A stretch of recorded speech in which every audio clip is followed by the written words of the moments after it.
Bienvenue à ce journal. Dans quelques heures, Oscar Pistorius, le champion paralympique, connaîtra son sort.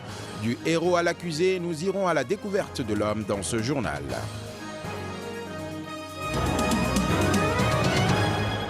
Plus de 2000 décès causés par l'épidémie du virus d'Ebola, le bilan devient de plus en plus lourd. Pendant que le Libéria exprime sa crainte, la Sierra Leone vit une crise sociale intense. Le oui va-t-il l'emporter le 18 septembre prochain au référendum en Écosse? David Cameron et ses alliés se mobilisent pour changer la donne. Dans ce journal, l'histoire de la rivalité entre l'Angleterre et l'Écosse.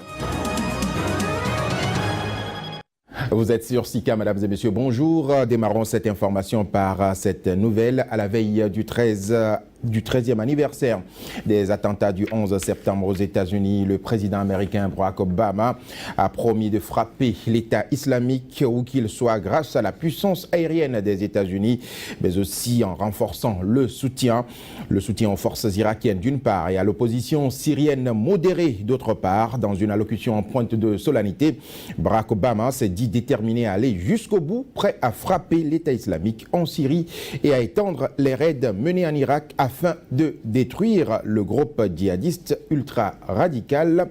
Ce serait une guerre sans merci, a conclu le président américain Barack Obama. Nous y reviendrons au cours de cette journée. Tueur par accident ou meurtrier aveuglé par la colère. Dans quelques heures, la juge sud-africaine Thokozile Mazipa rendra son verdict contre Oscar Pistorius, le champion paralympique accusé du meurtre de sa petite amie dans la nuit de la Saint-Valentin 2013. Après la lecture des attendus de ce jugement, qui pourrait durer plusieurs heures, voire prolonger jusqu'au vendredi prochain, la juge dira si Pistorius est coupable de meurtre, d'homicide involontaire ou s'il est acquitté. L'éventuelle peine de prison ne sera prononcée que plusieurs semaines plus tard. Mais dans cette affaire, deux versions s'affrontent sur les faits. Pendant que l'athlète parle d'un accident, la police défend la thèse du meurtre. Je vous propose ici de suivre une simulation des faits dans cette vidéographie. Deux versions s'opposent sur les faits qui se sont déroulés le 14 février 2013 dans la maison d'Oscar Pistorius. L'athlète parle d'un accident. Tôt le matin, il aurait entendu du bruit dans les toilettes, pris le pistolet qui se trouvait sous son lit avant d'aller dans l'obscurité vers la salle de bain. Pensant sa petite amie Riva Steenkamp au lit, croyant avoir affaire à un intrus, il aurait tiré vers la porte des toilettes. Il affirme avoir marché sans ses prothèses sur ses moignons. Il aurait ensuite fait plusieurs allers-retours. Ne trouvant pas sa petite amie, il aurait mis ses prothèses avant de défoncer la porte des toilettes avec une batte de cricket. Il aurait trouvé Riva Steenkamp inconsciente, l'aurait transportée au rez-de-chaussée où elle serait morte dans ses bras. La police défend la thèse du meurtre. Elle cite des témoins affirmant que le couple s'était disputé dans la nuit ou encore que la lumière aurait pu être allumée au moment des tirs, ce qui indiquerait la volonté de tuer. La juge Thokozile Mazipa, après 6 mois de procès ultra médiatisé, rendra donc ce jeudi son verdict dans le procès d'Oscar Pistorius. Mais qui est ce champion paralympique sud-africain accusé de meurtre de sa petite amie? C'était en 2013. De la gloire à sa nouvelle vie d'accusé, je vous propose ici d'aller à la découverte de Oscar Pistorius, l'homme le plus médiatisé actuellement en Afrique du Sud. C'était un héros. Le modèle de millions de jeunes traités comme un prince dans son pays, l'Afrique du Sud. Oscar Pistorius, champion paralympique amputé des 2 jambes, a détruit sa carrière et sa réputation quand il a tué sa petite amie la nuit de la Saint-Valentin en février 2013. Et les 6 mois de procès ont achevé de déchirer l'image que le public avait de l'athlète. Quand la cour a évoqué les autres accusations de port d'armes, les zones d'ombre de la personnalité de Pistorius ont été largement exposées. C'était une stratégie du parquet de faire en sorte que des preuves qui montrent ses traits de caractère soient prises en compte. Donc au lieu de se concentrer seulement sur les détails de ce qui s'est passé cette nuit-là, sur les faits, on a maintenant quelqu'un qui peut être présenté à la cour comme une personne qui possède des armes mais se conduit de façon irresponsable, sans respect pour la loi, quelqu'un qui s'arrange pour faire porter le chapeau aux autres quand il fait quelque chose de mal. Le procès a aussi révélé que l'accusé souffre de stress post-traumatique. En avril, le contre-interrogatoire l'a mis en larmes à plusieurs reprises. Voilà. Regardez, je sais que vous ne voulez pas parce que vous ne voulez pas prendre la responsabilité de ce que vous avez fait, Monsieur Pistorius. Madame, j'ai pris mes responsabilités en attendant mon heure à la barre pour raconter mon histoire par respect pour Riva et moi-même. J'ai pris mes responsabilités, mais je ne vais pas regarder une photo qui va me tourmenter avec ce que j'ai vu et ressenti cette nuit quand je l'ai prise dans mes bras. J'ai touché la tête de Riva, je m'en souviens. Est-il le menteur égocentrique obsédé par les armes et le luxe que décrit le parquet, ou un individu vulnérable qui a tiré sous le coup de la terreur d'une intrusion chez lui, comme le décrit la défense? Un groupe de psychiatres a répondu au moins à une question. Après un mois d'examen, ils ont conclu que Pistorius était sain d'esprit et pénalement responsable. D'après son avocat, son handicap lui a fait développer depuis l'enfance des réponses d'attaque face au danger, plus évidentes pour lui que la fuite. Mais l'argument n'a pas convaincu tout le monde. Pendant toute sa carrière, Oscar a été quelqu'un qui ne croit vraiment pas qu'il est handicapé. Donc se servir de ce handicap maintenant, c'est un peu faire preuve d'opportunisme, je trouve. Et surtout, il a utilisé cet argument vraiment à la fin du procès, comme une idée après coup. S'il pense que c'est la raison du crime, pourquoi ne s'est-il pas défendu comme ça dès le début? Ses fans et ses détracteurs s'accordent sur un point. Oscar Pistorius ne se résignera pas facilement à aller en prison, pas sans épuiser tous les recours possibles. Le monde n'a donc pas fini de suivre le destin de l'ex-héros au visage de Playboy. La nouvelle du virus Ebola à présent, cette épidémie de fièvre hémorragique qui a déjà tué près de 2300 personnes en Afrique de l'Ouest poursuit sa progression foudroyante. Au Libéria, les services de santé dépassés sont contraints de refuser des malades, tandis que la Sierra Leone voisine, qui s'attend à une explosion du nombre de cas dans les prochains jours, a revu ses prévisions de croissance à la baisse avec un recul attendu de 4 points du fait de l'épidémie. La Sierra Leone connaît également une crise sociale intense qui l'a amené à reporter la nouvelle rentrée des classes, ceci jusqu'à ce que l'épidémie d'Ebola ne soit totalement sous contrôle. Reportage. L'épidémie d'Ebola dévaste l'économie de la Sierra Leone, l'un des pays les plus touchés où le taux de croissance connaît un sévère recul, a annoncé ce mercredi le gouvernement. Mais aussi, la Sierra Leone, qui subit une crise sociale à cause d'Ebola, a fermé ses écoles pour éviter la propagation du virus auprès des élèves. La fermeture de l'école résulte d'une mesure d'urgence de santé. Vous savez, le gouvernement a annoncé qu'en raison d'Ebola, toutes les écoles devraient être fermées de manière à ce que la maladie ne soit pas transmise d'un élève à l'autre, d'un enseignant à l'autre, etc. La durée de la fermeture est indéterminée jusqu'à l'amélioration de la situation. Mais s'il n'y a aucune amélioration constatée, je ne sais pas. Mais nous espérons tous que la situation s'améliorera bientôt.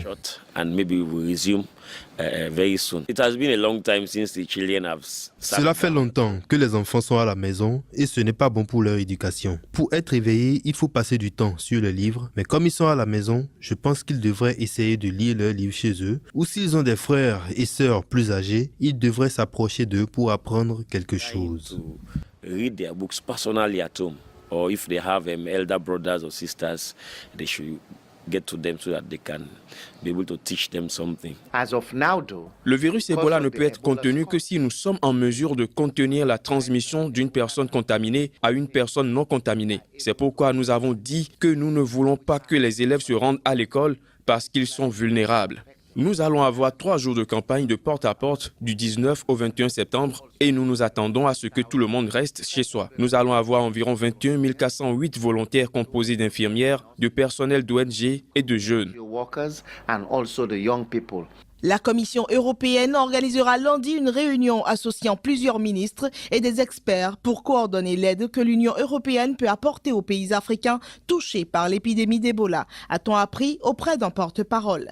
La ministre française de la Santé Marisol Touraine et la secrétaire d'État au développement Annick Girardin doivent participer à cette réunion. Il s'agit de coordonner l'aide sur place et plus largement la réponse que l'Union européenne peut apporter à l'épidémie, a précisé une source européenne. Après des hôtesses et stewards, quelques pilotes d'Air France refusent aussi d'effectuer des vols à destination de pays africains touchés par le virus Ebola, a-t-on appris mercredi auprès des syndicats de pilotes et de la direction.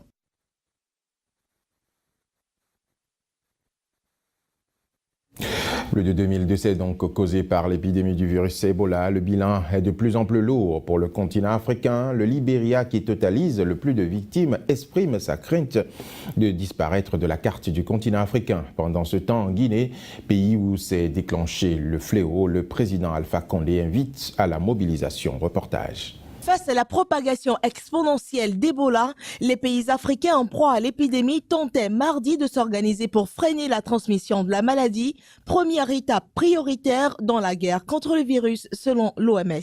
En Guinée, le président de la République Alpha Condé appelle la population à une mobilisation pour stopper l'épidémie d'Ebola alors que la rentrée scolaire prévue début octobre a été reportée sine die. Mais en une guerre, c'est la guerre contre Ebola. Toute personne, tant soit peu citoyen guinéen, doit s'engager dans cette bataille. Si vous voyez les hôtels aujourd'hui, le milieu Guinée, beaucoup de gens ont peur de venir. Il y a une psychose que le corps se souvient. Les gens, c'est comme si on attrapait l'Ebola. Avec près de 2300 morts, l'épidémie d'Ebola n'a jamais paru aussi hors de contrôle en Afrique de l'Ouest, en particulier au Libéria, le pays le plus touché qui s'est dit mardi gravement menacé dans son existence même. Devant le Conseil de sécurité de l'ONU, le ministre libérien de la Défense, Brony Samoukai, a dressé un constat accablant en forme d'appel au secours. La maladie se propage comme un feu de forêt, dévorant tout sur son passage, a-t-il lancé, assurant que l'existence du Libéria est gravement menacée. Lundi, l'Organisation mondiale de la santé avait dit prévoir plusieurs milliers de nouveaux cas dans ce pays très fragile d'ici la fin du mois. La saturation des centres de traitement favorise la contagion, a souligné l'OMS, les malades étant obligés de rester dans leur quartier, contaminant inévitablement leur entourage. Les autorités libériennes, invoquant le soutien et la coopération de la population à leurs efforts, ont levé lundi la quarantaine de Dolotown à l'est de Monrovia et réduit de 2 heures le couvre-feu nocturne imposé dans tout le pays depuis le 20 août. L'Union africaine, qui brille par son absence depuis le début de cette crise, a exhorté ses membres, dont beaucoup ont fermé leurs frontières aux habitants de ces pays, à lever toutes les interdictions de voyage lors d'une réunion lundi à Addis Abeba. Médecins sans frontières a annoncé mardi l'ouverture de 2 centres de prise en charge de l'épidémie d'Ebola qui a fait 35 morts en près d'1 mois dans une région reculée du nord-ouest de la République démocratique du Congo. Et puis toujours parlant du virus Ebola, l'Institut Pasteur estime que l'impact de l'épidémie ne sera réellement connu que dans les 3 prochains mois. Des explications ici avec le professeur Christian Bréchot, il est le directeur général de l'Institut Pasteur. Il y a 2 possibilités, clairement. Ou bien ça reste relativement circonscrit sur Libéria et Sierra Leone. C'est dramatique, mais ça va forcément s'arrêter un moment. Ou bien il y a un échappement malencontreux, ou bien il y a réellement de façon plus importante 1 ou 2 autres pays qui sont touchés, là ça devient vraiment plus compliqué. Je pense que dans les 3 mois qui viennent, on va vraiment avoir une vue beaucoup plus précise sur l'évolution des choses. Il y a des traitements qui ont été proposés, vous les connaissez, c'est le fameux ZMapp, c'est un antiviral qui a été utilisé dans la grippe qu'on peut utiliser maintenant.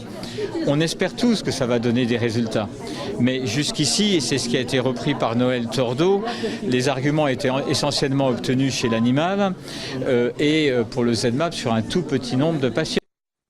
Nouvelle usine de traitement de gaz pour relancer l'économie du Ghana sera fonctionnelle en décembre prochain. Le président ghanéen John Dramani Mahama compte sur cette nouvelle infrastructure plus importante selon lui que la découverte du pétrole pour transformer l'économie de son pays. Reportage. L'usine d'Atuabo, située près d'un village sur la côte ouest du Ghana, démarrera ses activités en décembre prochain après plusieurs reports et devrait à terme produire 500 MW d'électricité, ce qui devrait permettre de diminuer considérablement les importations de pétrole brut dans un pays frappé par de fréquentes coupures d'électricité. Cette usine est plus importante que la découverte de pétrole en raison de l'effet multiplicateur qu'elle va engendrer en termes de création d'emplois et de sécurité énergétique au Ghana. s'est félicité le président John Dramani Mahama lors d'une visite de site la semaine dernière. Considéré comme étant la démocratie la plus stable en Afrique de l'Ouest, le Ghana a connu une croissance économique rapide ces dernières années grâce à d'importantes exportations d'or, de cacao et son industrie pétrolière naissante. Mais la baisse des prix du métal jaune et les dépenses excessives du gouvernement, ainsi que les difficultés rencontrées pour augmenter la production du brut, ont suscité le scepticisme des investisseurs. Face à la flambée des prix et à la dépréciation du cedi, la monnaie locale, qui a plongé de 40% face au dollar cette année, le président Mahama a même décidé le mois dernier de demander l'aide du Fonds monétaire international et d'émettre $1 milliard d'euros obligations. Les problèmes financiers du gouvernement ont eu des retombées sur le secteur pétrolier, encore très prometteur au moment de l'élection de John Dramani Mahama en 2012. Les difficultés à transformer le gaz naturel extrait en même temps que le pétrole brut constituent également des freins pour les exploitants d'or noir ghanéens. L'Inde et le Pakistan connaissent depuis quelques jours les pires inondations jamais enregistrées depuis 60 ans dans ces deux pays. Des centaines de milliers de personnes sont toujours bloquées par les eaux dans les camps de déplacés érigés pour la circonstance. Le matériel de secours se fait attendre. Le point de la situation dans ce reportage. Des milliers de maisons et de champs engloutis sous les eaux. De nombreux quartiers toujours coupés du monde. La situation demeure catastrophique en Inde et au Pakistan, où beaucoup de personnes sont encore réfugiées sur le toit de leur habitation, attendant d'être secourues. Pendant ce temps, les plus courageux se jettent à l'eau dans des embarcations de fortune, espérant rallier les camps de déplacés où la vie ne semble pas pour autant rose. Notre maison a été inondée. Les bateaux de sauvetage nous ont sauvés. Nous avons des ennuis. Nous n'avons aucune nourriture. Nos biens ont été emportés. Nous avons besoin de l'aide du gouvernement et des secours. Il y a beaucoup d'eau ici. Nous ne pouvons même pas marcher ou nager là-dedans. Personne n'est venu nous aider. Notre maison est très loin.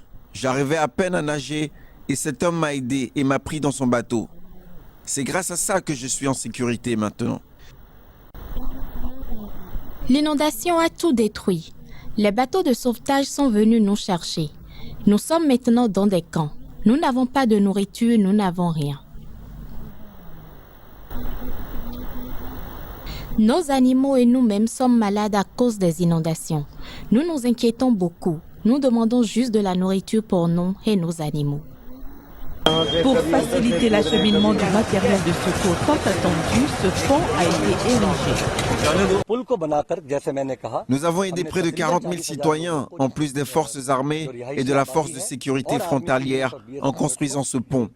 Et c'est pourquoi nous l'appelons le pont du soulagement. Après la construction de ce pont, le matériel de secours va pouvoir parvenir aux populations, mais aussi les gens vont retrouver la confiance. Plus de 200 personnes sont mortes dans ces inondations côté indien, tandis qu'au Pakistan, on déplore au moins 256 morts. La montée du oui au référendum en Écosse inquiète David Cameron. Le Premier ministre anglais conservateur a entrepris de descendre sur le terrain dans l'optique de changer la donne. Sur place, le dirigeant séparatiste Ales Salmond affiche une confiance totale. Reportage. Branle-bas de combat face à la montée du oui à l'indépendance en Écosse. L'ambiance, elle, est celle des jours de fête, celle des moments de réjouissance au quartier général des séparatistes. Et pour cause, l'accord d'union avec l'Angleterre, vieux de 307 ans, pourrait bien voler en éclats au soir du 18 septembre. Outre le travail abattu sur le terrain qui rassure le dirigeant séparatiste Ales Salmond de la victoire du oui pour le référendum en cours, le dernier sondage YouGov le conforte davantage. La montée du oui est irréversible, tempête Ales Salmond, et la descente de David Cameron et alliés n'y changera rien. Aujourd'hui, ce que nous avons est un exemple de l'équipe de l'Écosse contre l'équipe de Westminster. L'ampleur et la portée de la campagne du oui apparaît là au grand jour. Ce n'est pas une question de SNP, du Parti des Verts ou des partis politiques. Cela concerne toutes les couches sociales de la société écossaise. Ce que nous voyons aujourd'hui de l'autre côté, c'est l'équipe de Westminster qui a débarqué en Écosse pour la journée parce qu'ils sont pris de panique. Nous, ce que nous voulons, c'est avoir un Parlement puissant qui peut créer des emplois en Écosse. L'équipe de Westminster, elle, semble être plus préoccupée par ses propres emplois. Je pense que nous sommes en train de gagner de manière décisive cette campagne sur le terrain en Écosse. Le 18 septembre, seuls les électeurs résidant en Écosse, soit quelques 4,2 millions de personnes et 8,3% de la population britannique, décideront du sort du Royaume-Uni. La reine Elisabeth II, horrifiée selon bien des chroniqueurs à la perspective d'un éclatement de son royaume, n'entend pas pour autant sortir de son devoir de réserve et de neutralité. L'indépendance, donc, le référendum sur l'indépendance de l'Écosse fait ressurgir le souvenir d'une histoire avec l'Angleterre marquée par la violence, la passion, les batailles sanglantes et les mariages royaux avant que l'union de deux pays ne soit scellée il y a 307 ans, l'union des deux pays, bien évidemment. Je vous propose ici de revisiter cette histoire à travers ce reportage. C'est un peu la Grande Muraille d'Angleterre, un mur construit au IIe siècle après Jésus-Christ sur toute la largeur du pays pour séparer l'Empire romain des barbares. Ces barbares, ce sont les tribus calédoniennes, le peuple d'une région que l'on appelle aujourd'hui l'Écosse. Après la chute de l'Empire, la fortification devient le symbole d'une autre rivalité, celle des Anglais et des Écossais qui ne cesseront de se battre pendant des siècles, comme ici à Bannockburn, une bataille que l'on commémore encore. Pourtant, la Grande-Bretagne ne date que de 300 ans. Elle s'est constituée en 1707 et n'a jamais fait l'unanimité depuis. Depuis 300 ans, l'opinion populaire veut que cette union ait été illégitime, que les Écossais aient été dupés par des hommes politiques manipulateurs. Un siècle avant leur union, les deux pays ont commencé à partager le même roi, Jacques VI d'Écosse, couronné Jacques Ier d'Angleterre en 1603. Un siècle plus tard, crise de succession. La reine Anne n'a pas d'héritier au trône. L'Angleterre protestante redoute alors que les Écossais ne soient en faveur d'un nouveau roi catholique. Un scénario facile à éviter si l'Écosse renonce à son propre parlement et s'unit à son ennemi héréditaire. Maria Casrillo est conservatrice à la Bibliothèque nationale d'Écosse où sont conservés des centaines de pamphlets de l'époque prenant position pour ou contre le mariage avec l'Angleterre. D'une certaine façon, la situation que nous voyons aujourd'hui n'est pas si différente de la situation d'il y a 300 ans. Il n'y avait pas de soutien général pour l'Union et il n'y avait pas de soutien général pour le statu quo, un peu comme maintenant.